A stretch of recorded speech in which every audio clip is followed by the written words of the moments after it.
one that as the business has grown, we've been able to tap into more and more because they don't, for IRAP, you need to be a business that's already generating revenue and can show a trajectory of growth, and then that's where the government will further help you.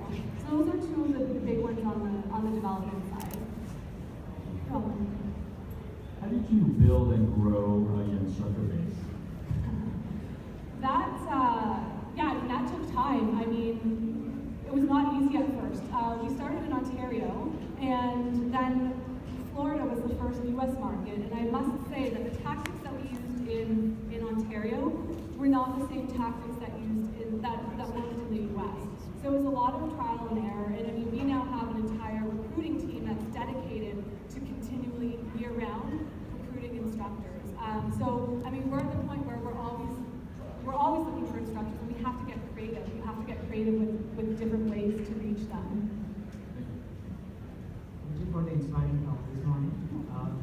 How did you increase your customer base from zero to whatever you are right now? How did you increase? What sort of marketing did you do?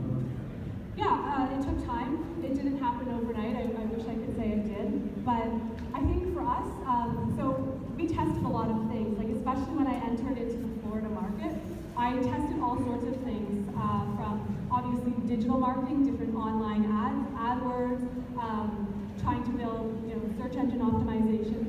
But I also tried a bunch of on-the-ground techniques, visiting local daycares, condo buildings, schools, things like that. And for us, what worked best was actually digital marketing, which was great because it's much easier to control from one location, which meant we didn't have to have representatives necessarily like doing the marketing on the ground in each of these regions. So I mean, digital marketing has been huge and it continues to be huge. So it's a lot of testing, it's a lot of trial and error. There's a lot of different digital marketing techniques you can tap into.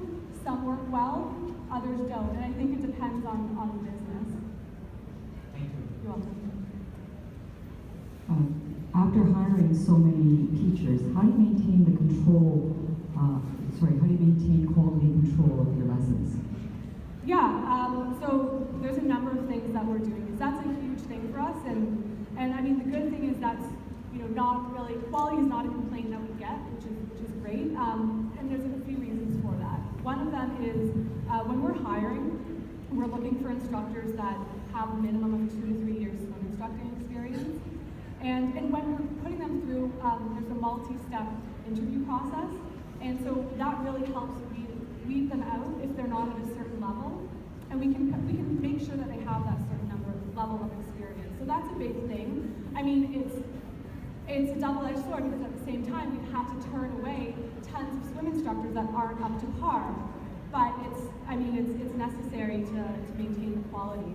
Another thing we do though is also engagement. It's not just about bringing the swim instructors on, it's making sure that they have proper resources. We've got a forum that's very active, and so I know it's very common for instructors to say, hey, I'm having this problem, I've tried everything, and this one student doesn't want to put their face in the water. Does anyone have suggestions? And there's like 10, 20 instructors that are coming to their aid to give suggestions. So it's not just about recruiting, it's also, and we've continued to develop this, it's what you're doing to nurture that relationship as you continue. Hi Diana. Great presentation. Congratulations on your success so far. Your presentation showed that your progress was pretty consistent and didn't show too many hiccups along the road. Now, a lot of entrepreneurs can tell you that there's always some sort of hiccup and possibly a time period of depression or these kind of things. Not saying that you went through this, but was there a time that maybe you felt there was insurmountable challenges, and how did you overcome those? Was there any point in time where you just felt overwhelmed? I'm lucky in that there's definitely ups and downs. I'm lucky that we haven't had any that's just this insurmountable thing that I'm like, oh my gosh, what am I supposed to do? I mean, I'm lucky that, surrounded by a great team that when something happens, we pull together and come up with a solution. And it's just knowing that, you know, there's been times where I've been working crazy hours and trying to get through something, and it's just knowing that on the other side of that, there's better times ahead, and so just kind of keeping that hope. And so, you know, we've been lucky that there hasn't been anything, you know, to date. And I think for me it was also helpful that the time where I did Swim for Life Aquatics, that was also like a testing period too. So it's, you know, it's not like I have to start when I decided to dedicate myself full time to what was then Aqua Mobile.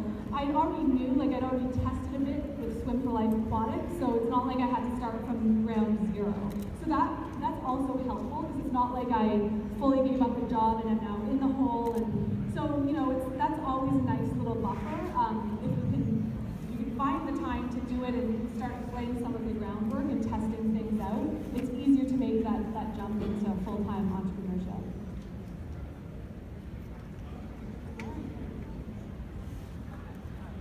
I know everybody has lots of questions for Diane. If anyone has any questions, I think if they still have my Twitter handle up, I'm happy to answer any questions through Twitter, or if you can find me circulating